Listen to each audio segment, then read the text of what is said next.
अस्सलाम वालेकुम। आज हम गॉल ब्लैडर यानी जीबी के अल्ट्रासाउंड को अंडरस्टैंड करना है। सबसे पहले बात करते हैं नॉर्मल मेजरमेंट्स जो अल्ट्रासाउंड की होती हैं। अगर हम इसकी लेंथ की बात करें तो 7 to 10 सेंटीमीटर तक होती है, ठीक है।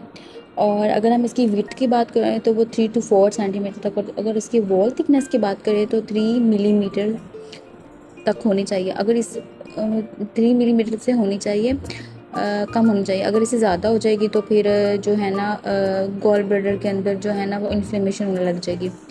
तो ये जो इसका वॉल है मैंने वो 30 to 60 मिलीमीटर तक होता है। अगर हम नॉर्मल अल्ट्रासाउंड की अपीयरेंस की बात करें ना, उसको हम देखते हैं तो गॉल ब्लैडर जो होता है ना वो पेयर शेप नज़र आता है, जैसे कि नाशपाती होता है, ठीक है। और जो लीवर के और ये जो जीबी होता है ना, लीवर के इन्फीरियर सरफेस पर होता है, बिल्कुल छोटा सा साइड पे नीचे नज़र आ रहा होता है, ठीक है।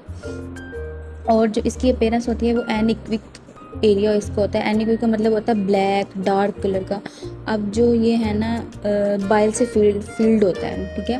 जो लीवर होता है वो बाइल को जो है ना वो प्रोडक्शन करवाता है, लेकिन जो जीबी होता है ना वो लीवर को जो है ना लीवर जो होता है वो जो है वो हमने पढ़ा था कि जो लीवर है वो बाइल की क्या करवाता है, प्रोडक्शन, लेकिन जो जीबी है वो बाइल को स्टोर करता है। अगर हम इसके जो है ना स्कैनिंग टेक्निक्स की बात करें तो पेशेंट जो है ना वो स्पाइन होता है या फिर लेटरल साइड पर जो है पेशेंट उसकी पोजीशन होती है।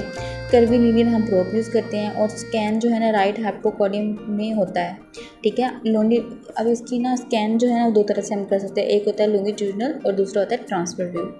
अगर हम इसकी पैथोलॉजीज की तरफ आ जाते हैं तो इसकी पैथोलॉजी होती है कोलीलिथियासिस और स्लज आ जाते हैं। अगर हम कोलीलिथियासिस में बात करें तो इसके अंदर जो स्टोन्स होते हैं वो हमें नज़र आते हैं। स्टोन्स होते हैं वो इकोजेनिक होते हैं और इनके पीछे जो है ना वो शेडोज़ होती हैं, ठीक है। अगर हम स्लज की बात करें इसी तरह उनकी वो लो लेवल की इकोज होती हैं, लेकिन इसके अंदर शेडोज़ जो हैं वो नज़र नहीं आती। हमने कोलीलिथियासिस में पढ़ा था कि इसके अंदर जो है ना वो शेडो जो है ना पीछे नज़र आ रही होती हैं, लेकिन जो स्लज है उसके अंदर जो है वो शेडो